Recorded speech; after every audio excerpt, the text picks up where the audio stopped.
Ilahi antara bi warito kalimat lubi. Jamaah yang dimuliakan Allah, alhamdulillah, sekali lagi alhamdulillah, Allah masih memberikan kita peluang untuk berbuat baik, mengumpulkan amal-amal soleh buat bekal kita di akhirat nanti. Mudah-mudahan segala amal yang kita buat ini diterima oleh Allah dan bermanfaat buat kita semua, baik manfaat di dunia apalagi manfaat di akhirat. Amin. Salawat dan salam tak lupa mari sama-sama kita sanjungkan kehariban junjungan alam Rasulullah sallallahu alaihi wasallam. Mudah-mudahan kita semua mendapat syafaat dari beliau kelak di yaumil akhir. Amin Allahumma amin. Jamaah yang berbahagia, selamat berbuka puasa bagi yang berpuasa Asyura. Hari ini adalah hari Asyura, 10 Muharram, hari kemenangan. Ya, kita dianjurkan sebagai umat Rasulullah SAW untuk berpuasa sunnah Asyura. Baik, ada perbincangan yang saya ingat ini penting sekali untuk masa depan kita yang panjang, yakni akhirat. Jangan sampai kita sudah beramal, sudah berusaha sebaik mungkin, tapi tidak ada hasilnya. Itu kan rugi. Ibarat kita bekerja tak ada gaji, atau ibarat menanam sebuah pohon tapi tidak berbuah. Artinya tidak sesuai dengan apa yang kita kehendaki. Oleh karena itu dari sekarang kita mulai muhasabah diri. Saya teringat pesan Khalifah Umar bin Khattab, hasibu anfusakum qabla an tuhasabu. Hitung-hitunglah dirimu sebelum kamu dihitung Allah di akhirat. Kalau sudah Allah yang menghitungnya, tak dapat nak cakap lagi, tak dapat nak perbaiki lagi. Jadi kalau nak memperbaiki diri, nak memperbaiki amal, sekaranglah masanya. Jemaah, hidup ini sebab dan akibat. Sebab dia makan, akibatnya kenyang. Sebab dia tak makan, akibatnya lapar. Itu hukum. Sebab kita berbuat taat, akibatnya nanti ridha Allah kita dapat, rahmat Allah kita dapat, surga ganjarannya. Akibat sebab kita berbuat maksiat, sebab kita berbuat mungkar, maka akibatnya murka Allah kita dapat. Maka jawapannya neraka. Jadi hidup ini adalah sebab dan akibat, itu hukum.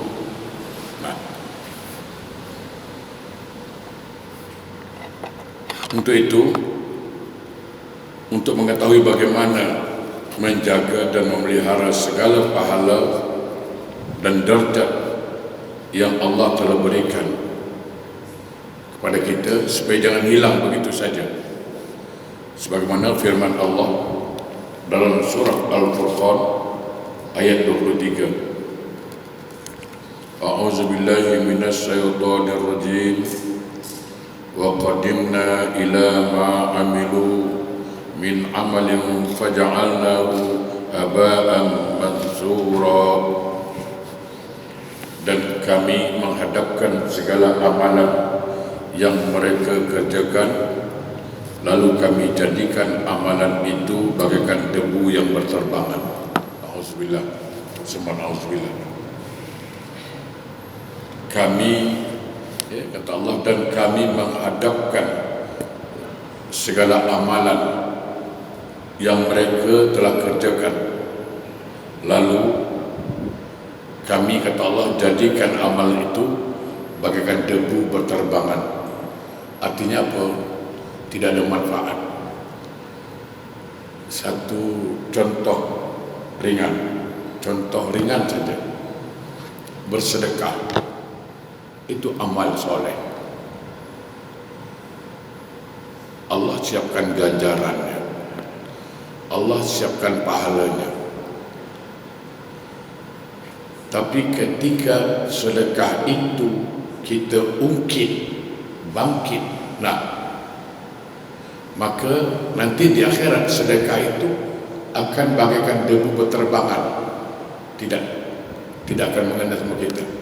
Kan sayang, duit sudah habis, pahala tidak ada, manfaat tidak ada. Itu dari sekarang kita sadari. Atau kita bangun tengah malam, tahajud barangkali, berzikir barangkali, baca Quran barangkali, tapi paginya kita bercerita dengan orang, kononnya kita ni ahli tahajud. Ada perasaan riak di situ, ujub di situ. Kalau istilahnya apa? Malam hari dia menenun kain, siangnya dia koyakkan kainnya itu. Tidak ada manfaat. Jadi jemaah, sekali lagi kita mulai memuhasabah diri kita. Jangan sampai amal soleh yang kita lakukan itu tak ada manfaat. Itu ya.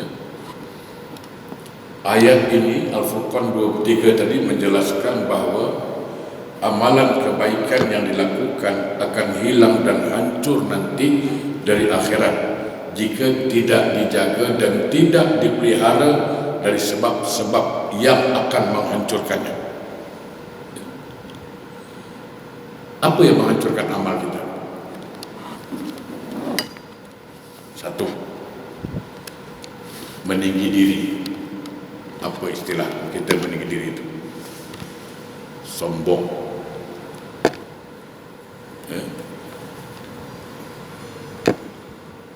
Melebihi kekuasaan Allah Ta'ala. Satu contoh, dia mengatakan, demi Allah aku takkan ampunkan kau. Tak boleh itu termasuk sombong. Sebab apa? Itu kan melebihi kekuasaan Allah. Dan saya minta maaf, itu pernah kita dengar lah barangkali kawan-kawan mungkin terlalu marah. Saya ingatkan, soal marah itu kan manusiawi, normal. Manusia marah itu normal.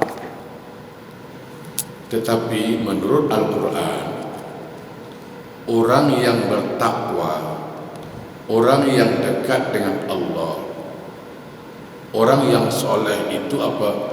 Wal kaziminal ghaiz. Dia mampu menahan marah, bukan tak boleh marah. Manusiawi lah, ya kan? Normal lah marah itu. Tapi ditahan. Itu jemaah berbahagia. Ya. Kadang-kadang kan telanjur dia cakap, aku betul-betul marah dengan demi Allah aku takkan ampunkan dia. Demi Allah aku takkan ampunkan engkau. Dengan menggunakan nama Allah. Padahal Allah sendiri Maha Pengampun. Banyak contoh orang yang berdosa, banyak riwayat, bahkan selalu kita cerita ada orang yang membunuh 100 orang. Berapa banyak dosanya sebenarnya itu, tapi dia bertaubat pada Allah, dia minta ampun kepada Allah, Allah ampunkan dia. Ya kan? Seorang wanita pelacur hanya menolong seekor anjing kehausan, pertolongan itu mengundang rahmat Allah, Allah ampunkan. jadi orang yang melebihi kekuasaan Allah dengan mengatakan, demi Allah aku takkan ampunkan engkau. Ada sebuah hadis, sebuah riwayat menjelaskan Rasulullah SAW bersabda, Allah tidak akan mengampunkan seseorang kalau dia tidak mau mengampunkan orang lain.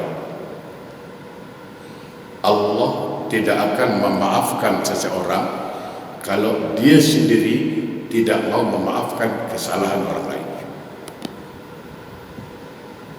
Jangan sampai keluar kata tiada maaf bagimu, no excuse. Tidak. Ini kadang-kadang kita dalam bergaul tanpa sadar bercakap macam itu, ya. Sekali lagi soal marah itu normal lah saya katakan. Tapi jangan sampai kemarahan kita itu melampaui batas, sehingga ketika orang itu marah, itu setan paling senang, mudah sangat menggoda nanti, ya, sangat mudah digoda oleh setan, sehingga melontarkan kalimat-kalimat yang tidak layak diucapkan bagi seorang hamba Allah. Contoh tadi itu, demi Allah aku tidak ampunkan dia.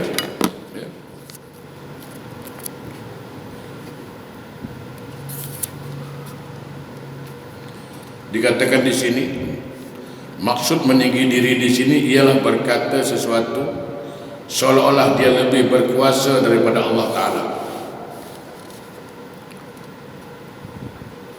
Banyak contoh gini. Ada orang cakap, besok hari pesta pernikahan anak saya, mudah-mudahan jangan hujan lah. Kan biasa cakap gitu kan. Datang dia. Kalau setakat jangan hujan, insyaAllah aku boleh buat. Besok garanti tak hujan. Tengok.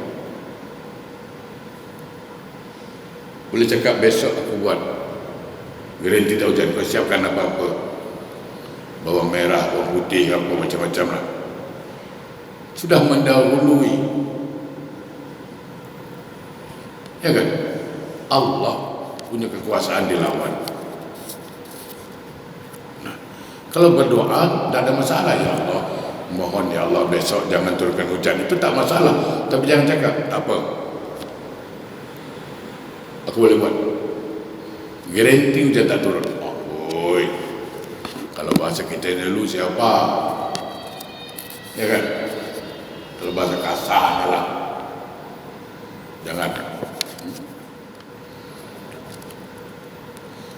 Sebagaimana ada sebuah hadis di mana Rasulullah SAW mengkabarkan tentang seorang laki-laki yang mengatakan kepada orang lain, demi Allah, Allah tidak akan mengampunkan dosa si fulan, dan Allah Ta'ala telah berkata padanya, siapa yang meninggi diri padaku sehingga mengatakan aku tidak akan mengampunkan si fulan, maka sesungguhnya aku telah mengampunkan dosa si fulan dan menghancurkan pahala amalan kamu. Hadis riwayat Imam Muslim.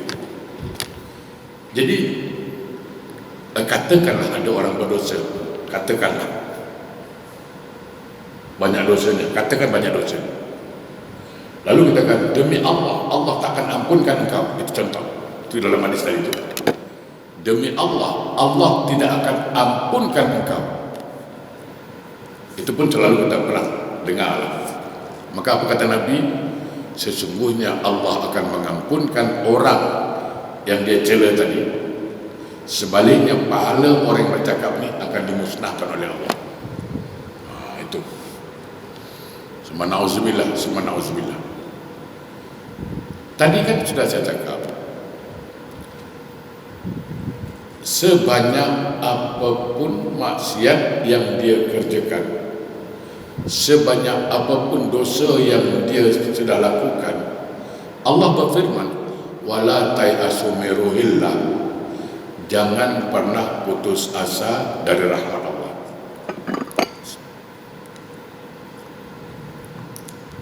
Saya ingat sebuah kisah yang terjadi di Madinah di zaman Rasulullah SAW. Iaitu ada seorang laki-laki kerjanya gali kubur. Hari-hari kerjanya menggali kubur. Sehingga bila dia pinang anak orang, tak ada satu pun yang nakkan laki-laki ni. Tak ada orang nak angkat dia jadi menantu. Tak ada perempuan yang sudi jadi isteri dia. Maka dia bujang telajak, kata orang sekarang, bujang lapuk lah. Kerana kerjanya mungkin dianggap low class, tak berapa banyak penghasilan. Pada satu hari telah meninggal seorang wanita Ansor paling cantik di situ. Wanita Ansor yang paling cantik. Sudah, dia dah gali dan tanam semua, orang dah tanam semua, orang balik. Malam tu setan hasut dia. Hasut dia betul-betul. Kau tahu tak yang mati dia itu? Itu yang mati anak gadis tahu. Itu paling lawa dekat Madinah ni. Masa dia hidup, orang banyak tackle dia. Masa dia hidup, orang banyak nakkan dia sebagai isteri. Tapi Allah dah panggil dia. Sekarang dia seorang ke kubur. Masih baru lagi, panas lagi. Tak apa kau gali. Orang bukan nampak, orang bukan tahu. Setan hasut. Nah, akhirnya tergoda. Dia pergi ke kubur, ya. Dia gali kubur. Maaf cakap. Dia buka kain kafan. Dia selak paha perempuan tu. Na'udzubillah min zalik, dia rogol. Dasar, tak dasar ke? Ya kan? Mayat dirogol. Sudah. Beberapa malam kemudian beliau bermimpi didatangi oleh perempuan itu dengan pakaian yang koyak. Wah, kalau boleh bercakap Melayu lah, kalau bahasa kasar dia jantan sial, jantan tak guna, itulah bahasa yang tak layak keluar lah, ya kan? Jantan pokoknya. Allah sallallahu alaihi wasallam. Tuan guru saya.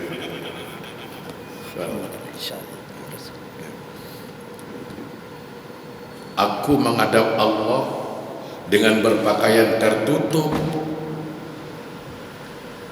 Engkau buka pakaian aku, sehingga aku terbuka aurat menghadap Allah. Betapa malunya aku gara-gara engkau lah. Ingat, aku akan tuntut engkau di depan Allah. Aku akan tuntut engkau di depan Allah. Marah betul perempuan itu. Maka bangun dari mimpinya, dia sadar, menyesal, menangis dia, meraung-raung menangis, menjadi-jadi.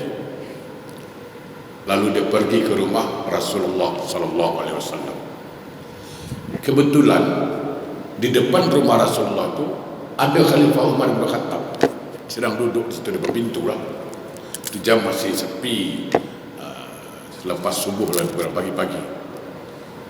Dia datang menangis-nangis. Umar tanya dia, Maya Beki, kenapa kau menangis? Makin ditanya, makin menangis dia. Makin Umar tanya kenapa menangis, makin kuat dia menangis. Akhirnya Umar pun ikut nangis. Tapi Umar tak tahulah kenapa dia menangis. Dia tengok, dia biasalah macam dululah, muda saya kecil-kecil dulu kan, tengok filem Bollywood, tengok Jitendra menangis, saya pun menangis.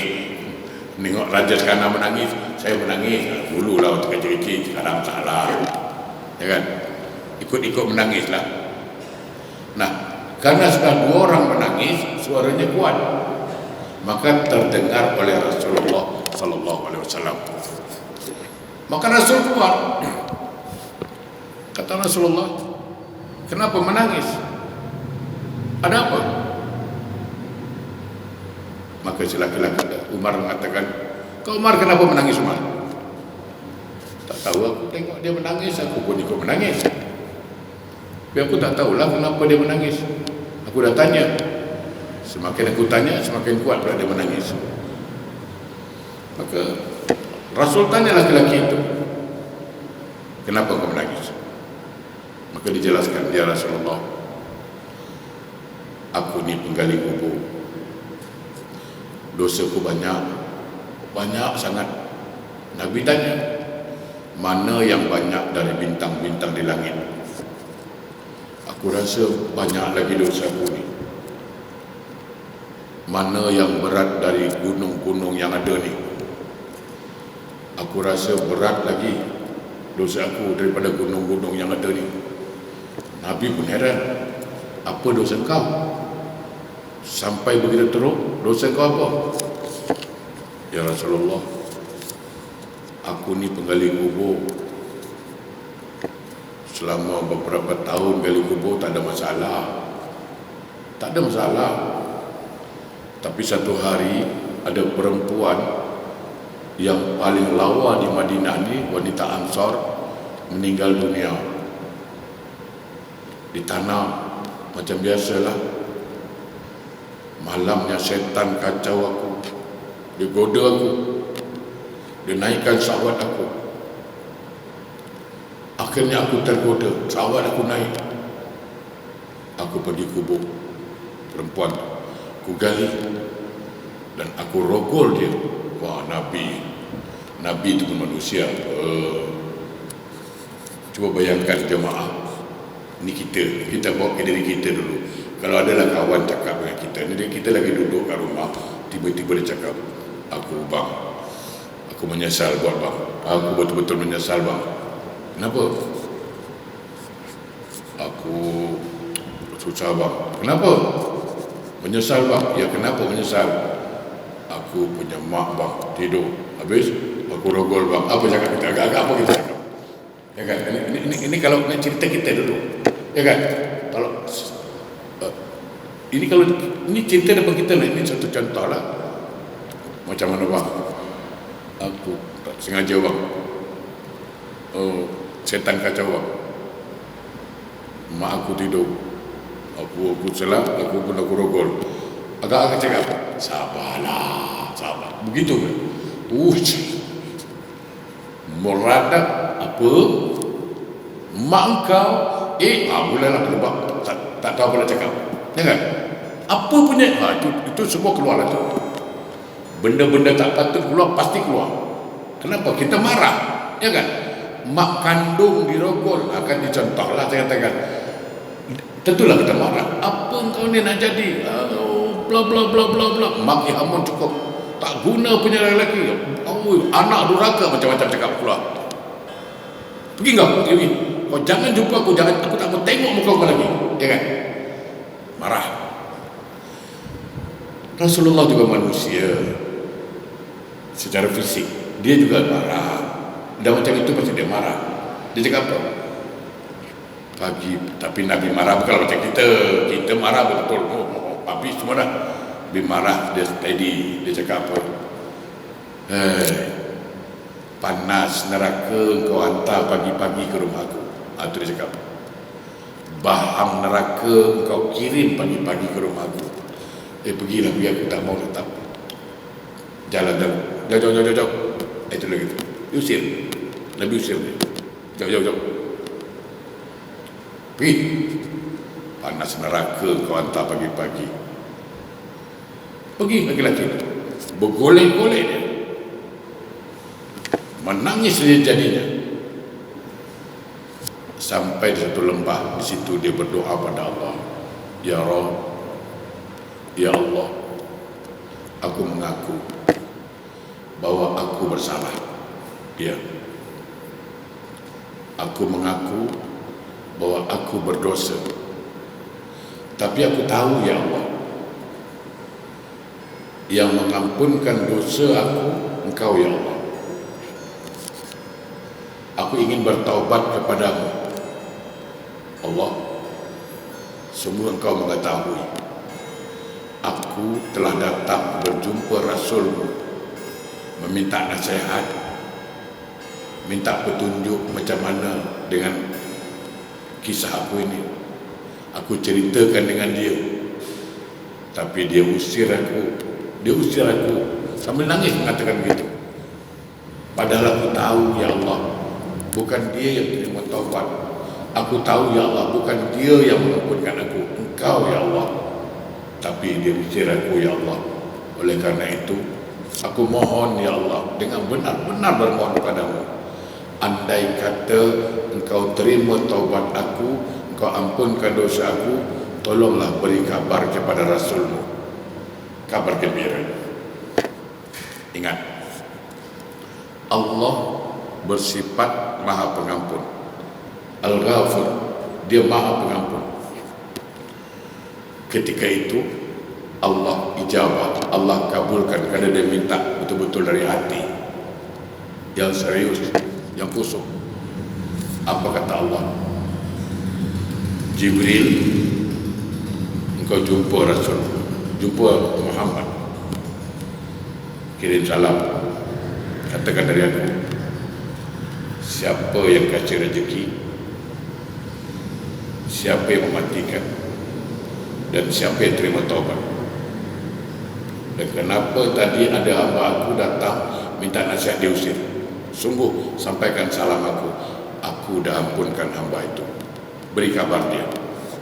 Jibril pun datang sah bertemu dengan Rasulullah sallallahu alaihi wasallam. Ya Muhammad, Allah berkirim salam kepada engkau. Allah bertanya, siapa yang memberi kau rezeki? Oh, Allah lah kasih kau rezeki. Rezeki aku pun Allah yang kasih. Siapa yang mematikan manusia? Allah. Siapa yang kasih rezeki manusia? Allah. Rezeki aku pun Allah yang kasih. Yang mematikan manusia Allah juga. Aku pun Allah yang matikan. Jibril tanya lagi, siapa yang terima taubat manusia? Allah yang terima taubat manusia, dan taubat aku pun Allah yang terima. Itu dia. Maka Jibril mengatakan, tadi ada datang laki-laki mengadu pada engkau, minta nasihat pada engkau tentang dia nak bertaubat. Kenapa kau usir? Kenapa kau tak suruh dia jumpa Allah? Kenapa kau tak suruh dia minta sama Allah? Allah beritahu, sungguh Allah telah mengampunkan dosa orang itu. Kabarkan ke dia. Maka Rasul sadar. Maka Rasul perintahkan sahabat untuk mencari laki-laki itu sampai dapat. Sampai dapat. Dicari. Penat pula mencari kawan itu. Tak jumpa pula dah. Cari. Akhirnya bertemu dan nak maghrib di sebuah lembah. Dia lagi menangis sejadi-jadinya. Bergolek-golek di padang pasir. Ditemui di situ, dia sedang golek-golek, menangis, berdoa, minta ampun. Maka datanglah sahabat, wahai anak muda, kami dah cari kau ke mana-mana, cepat jumpa Rasulmu, jumpa Nabi Muhammad sekarang juga. Wah, dia mendengar kabar begitu, dia happy. Kenapa? Dia tahu sesuai dengan permohonannya, kalaulah engkau terima taubatku, ya Allah, beri kabar Rasulullah. Dia pun apa lagi lah, berlari lah, ya kan? Dia pun lari sekencang-kencangnya. Begitu sampai di tempat Rasulullah, Rasul sedang menjadi imam ketika itu. Dia berwudu, masbuk dia pun datang salat, jadi makmumnya.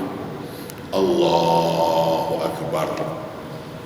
Selepas baca Fatihah, Nabi baca ayat Alhaakumut Takasur, ayat dalam kubur, ayat masalah kubur pula. Itu yang dia bikin stres, ya kan? Begitu lepas Fatihah, Rasul baca Bismillahirrahmanirrahim, Alhaakumut Takasur, itu ayatnya, hatta zultumul maqabir. Wahai manusia, ingat, jangan lalai kubur, ingat kubur. Dia pun ingatlah kes dalam kubur yang dia rogol perempuan tu. Dia punya menjerit, dia punya kuat punya menjerit, putus urat lehernya, mati di situ. Selepas solat, Nabi bagi tahu, sungguh persaksikan Allah sudah mengampunkan dosa orang ini. Bayangkan, begitu dahsyat dosanya Allah ampunkan, tapi kita berani cakap demi Allah, Allah takkan ampunkan engkau. Itu tidak boleh. Tidak boleh. Jangan pernah katakan itu. Demi Allah, Allah takkan ampunkan dosa engkau. Tidak. Allah tetap akan mengampunkan dosa kita. Walaupun kata ulama, dosa syirik memang Allah tidak ampunkan, tapi kalau dia betul-betul bertaubat kepada Allah dengan taubatan nasuha, tetap Allah beri peluang untuk diampunkan, ya. Oleh kerana itu hati-hati cakap. Orang Melayu cakap apa? Karena mulut santan binasa, kalau karena mulut badan binasa. Yang kedua, apa yang merosak amal kita? Ujub.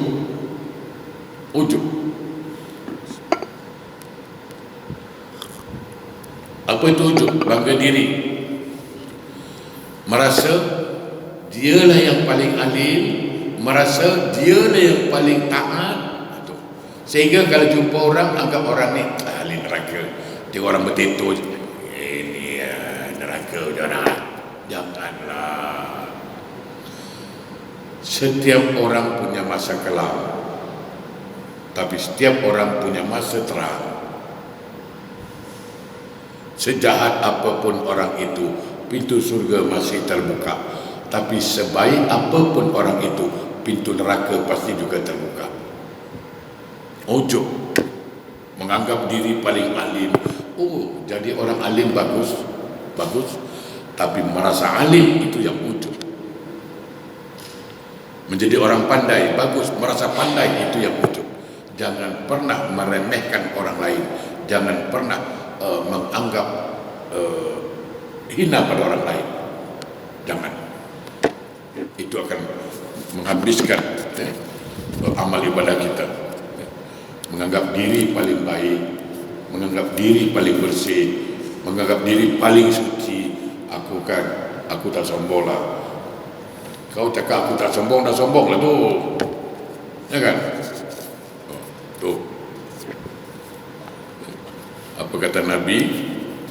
Tidak akan masuk surga seseorang itu dengan amalannya.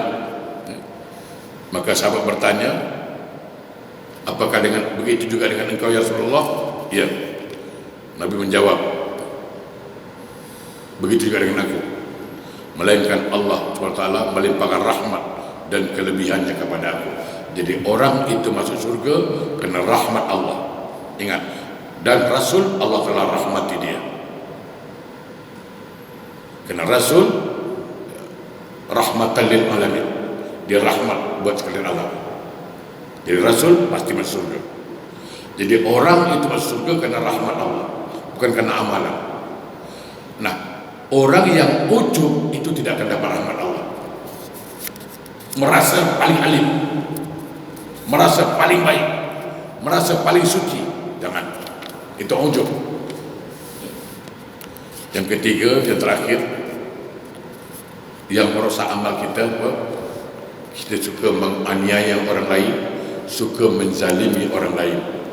Maka di akhirat nanti semua amalan-amalan kita akan dituntut oleh orang yang kita zalimi, dan disitulah amalan-amalan kita akan diambil oleh dia.